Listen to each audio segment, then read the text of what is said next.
নমস্কার, আশা করছি আপনারা সকলেই ভালো আছেন। চলে এলাম নতুন একটি রেসিপি নিয়ে আবারও আপনাদের সামনে। আজকের রেসিপিটি ভীষণই সাধারণ হলেও এটি গরম ভাত এবং ডালের সঙ্গে খেতে ভীষণই ভালো লাগে। এখানে 5টা মাঝারি সাইজের আলুকে ডুমো ডুমো করে কেটে নিয়ে ধুয়ে নিয়েছি। এবারে ম্যারিনেট করে নেব। দিয়েছি হাফ চামচ করে হলুদ গুঁড়ো, লঙ্কা গুঁড়ো, হাফ চামচ গ্রেট করা আদা আর স্বাদ মতো নুন। ভালো করে মেখে নিয়ে রেস্টে রেখে দেব 10 থেকে 15 মিনিটের জন্য। এদিকে একটা প্যান গরম করে তাতে 2 টেবিল চামচ চীনাবাদাম ভাজতে দিয়েছি। একদম সামান্য ওই 1 ফোঁটা মতো সর্ষের তেল দিলাম।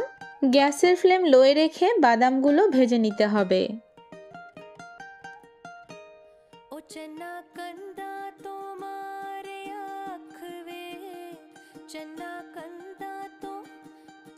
বাদামগুলো ভাজা হয়ে গেলে 2.5 টেবিল চামচ মতো সাদা তেল দিয়েছি।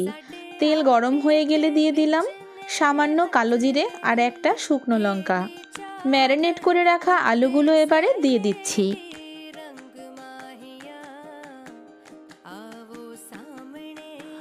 আলু থেকে দেখুন অনেকটাই জল বেরিয়েছে। ওই জলেই কিন্তু আলুগুলো বয়েল হয়ে যাবে। ঢেকে দেব আলুগুলো বয়েল করার জন্য। ঢাকনা তুলে 2টো কাঁচা লঙ্কা ভেঙে দিয়ে দিলাম।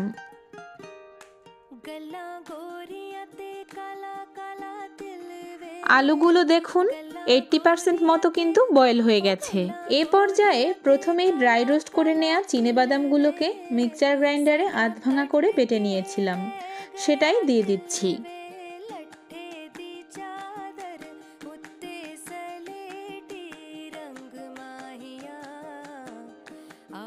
এভাবে 2 থেকে 3 মিনিট নেড়ে নিতে নিতে ভেজে নিলেই রেডি গরম ভাতের সাথে খাওয়ার জন্য একদম পারফেক্ট বাদাম বাটা দিয়ে আলু ভাজা।